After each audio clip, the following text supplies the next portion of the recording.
నిర్గమాకాండము 24వ అధ్యాయం 10వ వచనం. ఇశ్రాయేలీయులు దేవుణ్ణి చూచిరి.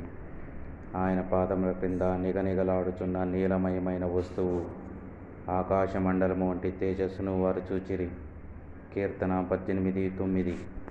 ఆయన పాదముల క్రింద గాఢాంధకారము కమ్మి ఉండెను. యెహెజ్కేలు గ్రంథము 1వ అధ్యాయం 22వ వచనం. జీవుల తలలపై ఆకాశమండలపు వంటి విశాలత ఉండెను. అది తళతళలాడుతున్న స్ఫటికముతో సమానముగా ఉండెను.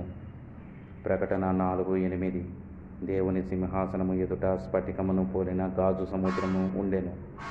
ఈ సందర్భాలన్నీ దేవుని చుట్టూ, అనగా పరలోకంలో లోపలి తలములో తళతళలాడుతున్న స్ఫటిక నిర్మాణము జలాలను సూచిస్తుంది.